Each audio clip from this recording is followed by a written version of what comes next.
In this week's Feast of Fun, we look at the best of British as the roar of some very special breed of big cat take to the road. Plus, Mr. Zenka goes exploring in and around Yorkshire in his own motorised home. See how he gets on a bit later. Yep, it's Car Crazy Yorkshire. I'll tell you what, you're in for a right treat today. We've got a bit of class on the show. We've got a stately home and Jags. Talking about class, here's Nicola. Yes, thanks for that, Tony. We're here at Harwood House and today we've got a veritable feast of classic Jags. Great, I love Jags.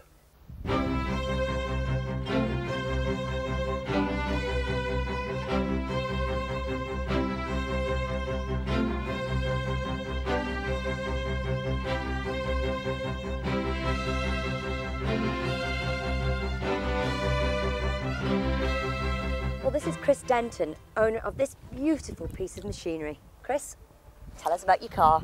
Yeah, well, it's a Jaguar XJ13. It's a copy of a one-off racing car which Jaguar built in the 60s. Wow, one-off. What made you want to build a replica of that one-off vehicle? Well, I've restored one or two Jaguars and I come across this in the museum down at Browns Lane, Jaguar Museum, and yes. I thought, what am I going to do next? And I thought, this is it, I'm going to, going to do it, and it took 6 years to build. So what made you decide Jaguars? Have you always had a passion for Jags? Oh yes, I always had Jags, and my father before me had Jaguars. Now you said that this car took 6 years to build. Yes. Why was that? Well, the reason is Jaguar only ever built a one-off. Yes. So there's no drawings, there's no parts or anything, everything has to be made by hand. The body took 14 months to build.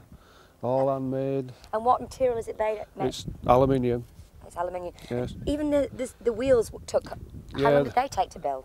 Well, they had to be all drawn out and cast. Fortunately, I actually got the drawings from Jaguar to build the wheels. They still had one or two items, and they actually helped me a bit with it, They let me see the original and video it and, So did you have to get permission from Jaguar to build this car? Yes, I got permission through their solicitors, yes. Right, and how many of these replicas are in the UK or in the world? Well, there's probably about 5 or 6. The other replicas, which I know of, are fiberglass ones. Do you use it very often then? Yeah, I get out in it as much as I can, yeah. You've got to be careful where you go, you can't sort of leave it anywhere. Can I ask you how much it cost to make this car? Oh dear. Wait for this, viewers. Well, excess of £100,000. £100,000, well that's quite a lot of money. Yeah. But it's your pride and joy, you would say? Oh yes. Can we talk about the engine now? It looks like a real beast.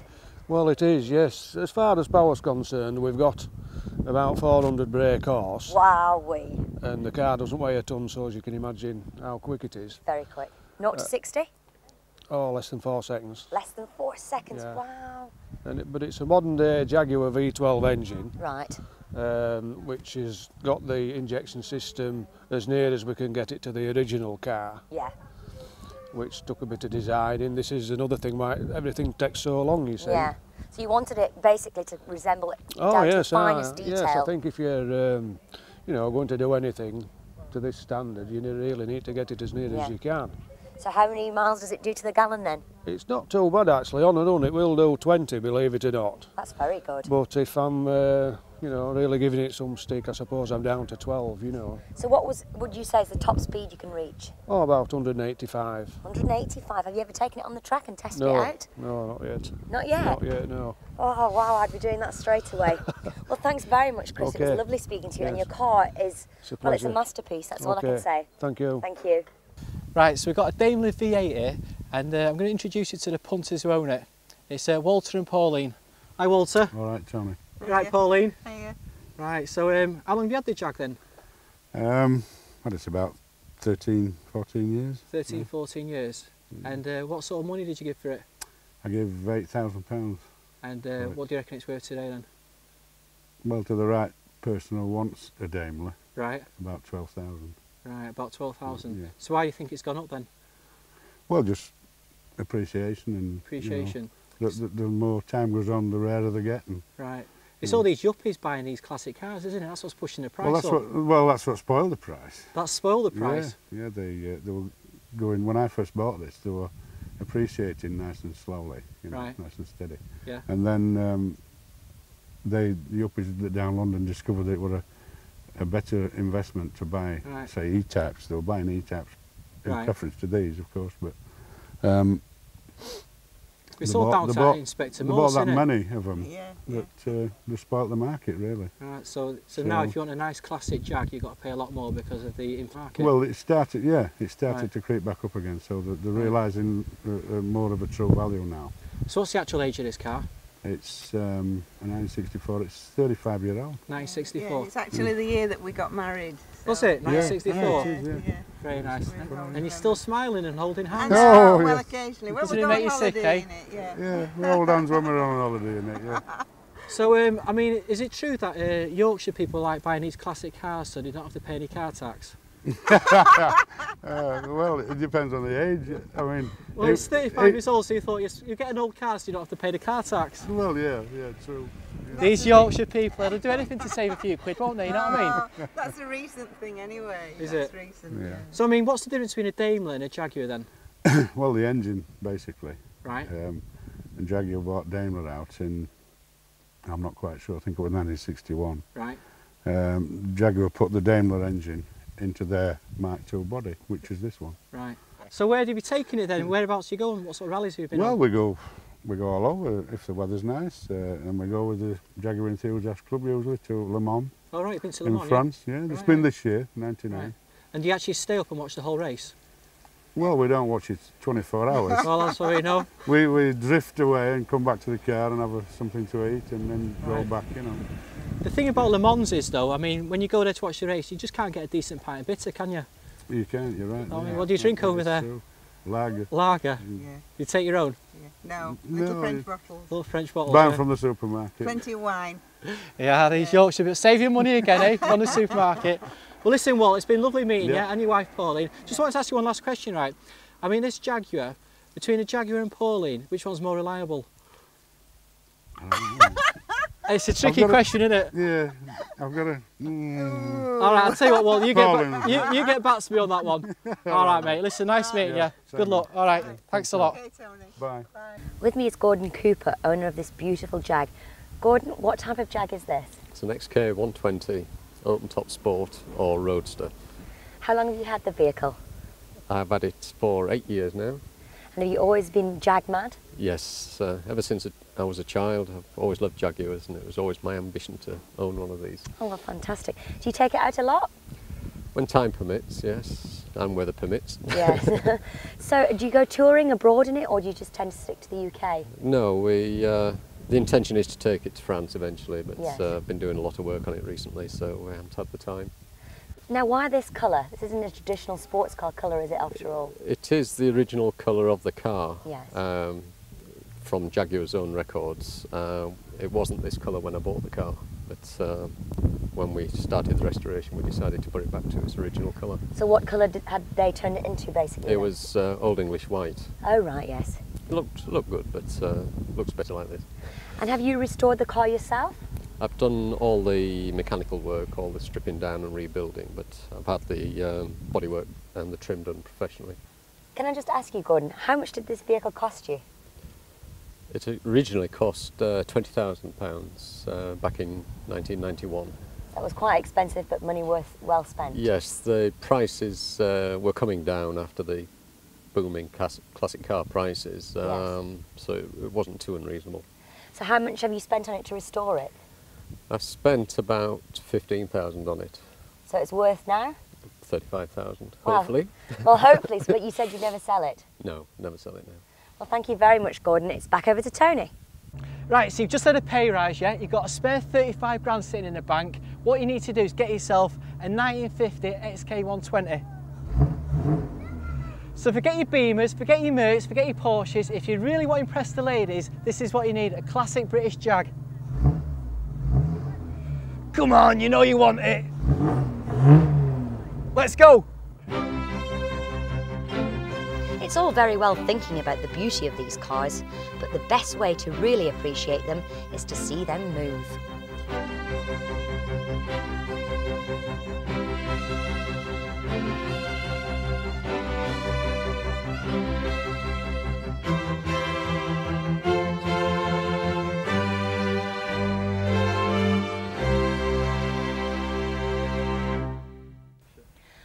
a beautiful day in beautiful surroundings. But if you're wondering where Tony Zenka is, he's trying to get 35 grand together for a classic Jag. Now, the last time I spotted him, he was looking at the silverware and fine art. So I'll tell you what, I better go and rescue him before he gets us all into trouble.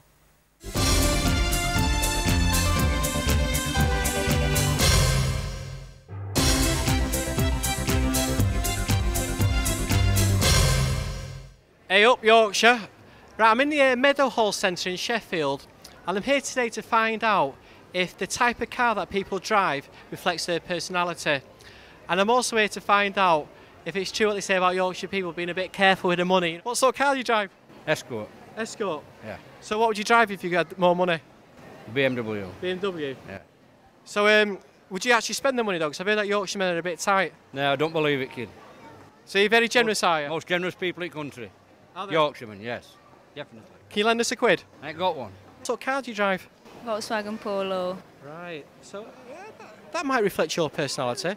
Small and nippy. And, you know, well made. Yes, definitely well made. It's going to last a bit.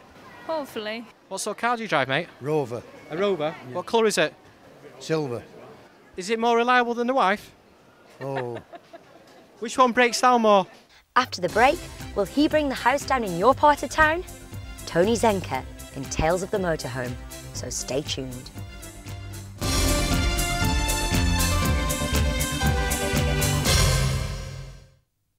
Oh yes, it's Car Crazy Yorkshire and I'm Tony Zenka reporting for duty. Right, I'd like you to meet somebody very special. She's a big girl, she'll go anywhere, she'll sleep with anyone and she drinks like a fish. Now I know what you're thinking, no it's not my sister, it's this big girl here. How's this for a motorhome, eh? 7 feet wide, 9.5 feet tall, 23 foot long, and she can easily accommodate 6 bitter drinking, kebab eating Yorkshire rugby players. Now what I'm going to be doing today is taking this motorhome for a test drive around the Yorkshire moors.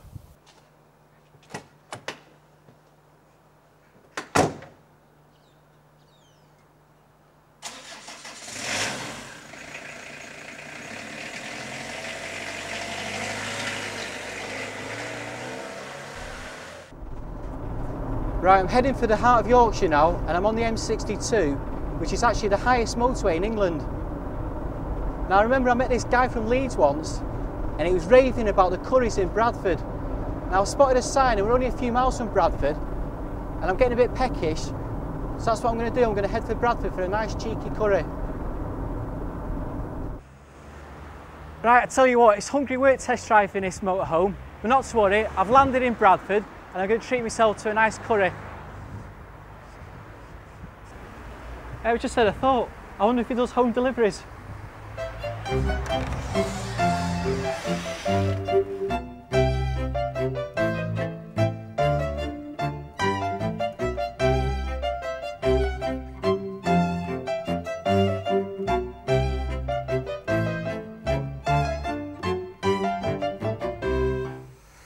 Ah, this is the life, eh? On the open road, takeaway curry. Now, my only criticism of this motorhome is that it hasn't got satellite TV. Apart from that, it's a home from home. Cheers. Bradford curries, what can I say? Absolutely delicious. And the gentleman responsible for this curry was this man over here, Shoaib. Right, Shoaib? Tony, yeah, not too bad. Thanks for the curry, mate. It's been a pleasure serving you, Tony. Hope you enjoyed it. Yeah, I've loved it. So is this about, would you say this is the most unusual takeaway you've had to deliver to? Well, of course it is.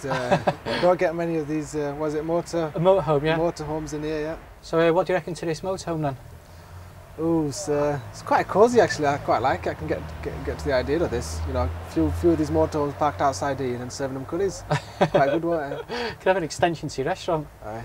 Do you think these would be popular in Pakistan then? These motorhomes? These here, I think they're tippling over the cliffs if they'd be around there.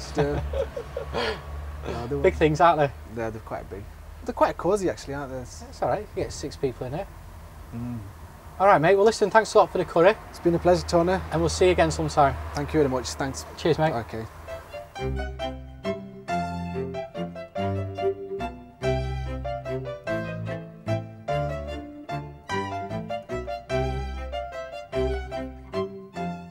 I've never actually driven a motorhome before, and it's basically a caravan on wheels. It's quite easy to drive. The only thing is though, because it's 23 foot long, you've got to be careful when you go around the corners. It's quite light as well, which is surprising. I thought it'd be quite heavy, the vehicle. Well, the best thing about driving a motorhome is it gives you a chance to hold up all the traffic. Got all these idiots on the motorway, all these lorry drivers. Yeah, look at that idiot there.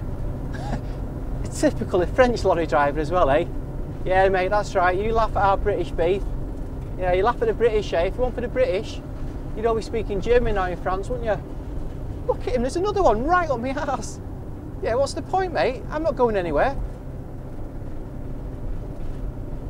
I don't know. I bet Quentin Wilson didn't have to do all this, does he, when he's test driving some Lamborghini?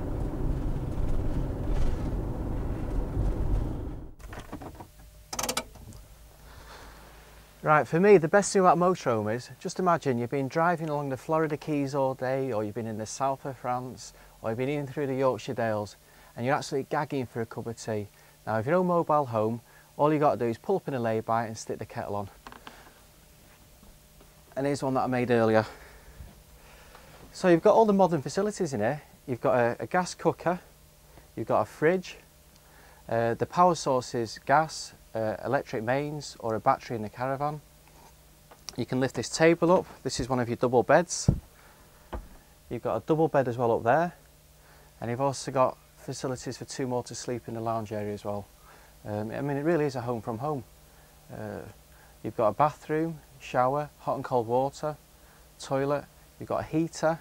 I mean, it's like having your own mobile bed and breakfast. So I'm in the back of the motorhome now, and this is the lounge area, and you could quite easily get 6 adults sat around here, you know, game of cards, a few cans of beer, and at night time this converts into a double bed. It's actually very comfortable. It's actually better than my flat, this. I've just had a thought, I'll sell the flat and buy one of these motorhomes. No council tax, no bills, different location whenever you want, go on holiday. Yeah, I'm sure you won't mind me pulling up outside your house and living on your street for a few months. You know, pop in for a cup of sugar and a cup of tea. Yeah, it'd be nice that. I think if you see me pulling up on your street, don't be surprised. Hey, the Yorkshire Dales. Well, I've had a cracking day. Now, the beauty of having your own motorhome is you can park it wherever you want at the end of the day. Now, have a guess where I've parked it.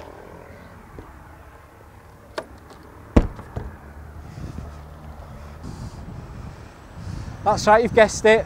I've parked the motorhome in a pub car park, so it's pretty handy at closing time.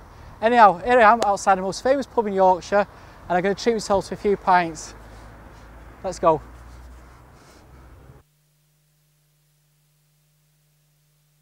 Yeah, all right, Stan, I'll be with you in a minute. I'm just getting ready. Go on, Tony Zenka. Remember, you love the camera and the camera loves you. If Keith Chapman can do it and Richard Whiteley, you can do it. Go on, Tony Zenka, you're the man. You're the man. You ready? Yeah, smile. Hey, you weren't filming then, were you, Stan? All right, good. Right, so what's the next piece we're going to do? Right, okay.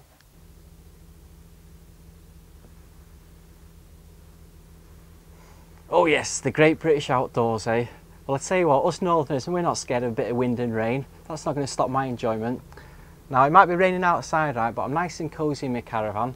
In fact, I'm going to have another cup of tea and a couple of biscuits and then carry on with my journey. Well, look at it. It's not going to stop, is it? I mean, it's been like this all day. Look at it, it's pissing down. I mean, what's he doing, Pete Baker? He sent me middle of the Yorkshire Dales, it's the middle of January, test drive in a caravan. Do you know what? It was the worst day of my life when I met Pete Baker and he gave me this job. Do you know what? I'm not even joking. It was the worst day of my life. I'm a trained actor, you know. Yeah. I spent 3 years with the Royal Shakespeare Company. 3 years with the RAC, right? And look at me. I'm on Men and Motors. I should be doing Shakespeare. I should be doing Hamlet or Macbeth. I mean, I should even be on Coronation Street, anything. And look at me, middle of Yorkshire Dales, and it's pissing down. There's nothing to do. Do you know what as well? I don't care. I'm going to tell Pete Baker as well. Right, you've got your 6 numbers up on the lottery. You've told the boss what you can do with his job. Yeah, you've got all that cash and all that time on your hands, and you've decided to buy yourself a nice motorhome and travel around the world, see a bit of the sights. Now here's the man who's going to sell you a motorhome. All right, Luke? Hi. So go on then. What's a couple of good reasons why somebody should buy a motorhome? Couple of good reasons. Well, if you want to see the world, obviously if you go on holiday, stuck in a hotel, you can go around the places you are, you need to hire cars. But if you're in a motorhome, you can just jump up and leave. Right, jump in the cab, get out of bed, jump in the cab and go. Right. And if you're a bit bored of the weather, bit bored generally of the site, there's not what you want there, there's no beach near, just jump in, put your stuff away and go. Go to a different place, different sites, different facilities, and stay there for a couple of nights and do the same again. So we're talking freedom basically. Absolute freedom. You can go where you want, when you want. Absolutely. You just don't have to be stuck. Right, you're your own boss. So go on then, I mean, to give the people an idea, what sort of prices do they start from, these motorhomes? You can buy a used motorhome from £3,000, a good quality used motorhome. New, you're talking a bit more expensive. You can get a small 2-berth motorhome for £26,000, and they all range up to the Swift Bel Air, right, which is a £51,000 motorhome. Go on then, what sort of people buy motorhomes then? Is it just usually pensioners, or people retired, or? Normally, you get a lot of middle-aged sort of people buying them to go on holiday with the family, right, or if there's just the two, just to go off for weekend breaks between work, right, de-stress a little bit. But generally, retired people do spend a lot more time in them. Right. Obviously, they've got the time. They can go off for 6 months, right, tour in Spain, right, or just locally. Right. If you're retired, obviously you don't have to go back to work. Right. You can just do what you want. If you feel you want to stay away from home for another month, you can just do it, right, and you've got no ties. See, I mean, I see motorhomes like as a mobile bachelor pad, where you can go to a town, go to a few pubs, meet some local ladies, take them back to your pad, yeah, and then once you get bored with that town, you can move on. Move on and leave them stranded. So, do you think that could be a new market for you, as a mobile bachelor pad? It could be. We could introduce the no bathroom, just 2 large beds, or water beds. Water beds, yeah. Jacuzzis. Yeah. Put the jacuzzi in. That's the sort of thing you want. Yeah. So go on then. I mean, like, you've got the. When's the best time of year to get a good deal off you? If I came to you in the winter, will I get a better deal off you? You'll always get a good deal off us. You really will. There you have it then. Luke says you'll always get a good deal off him. In next week's Car Craziness from Yorkshire, is it the last great design icon of American car culture, or just a gas-guzzling dinosaur of an overactive imagination? Judge for yourselves as I go out in a 59 Caddy. So y'all come back now, you hear?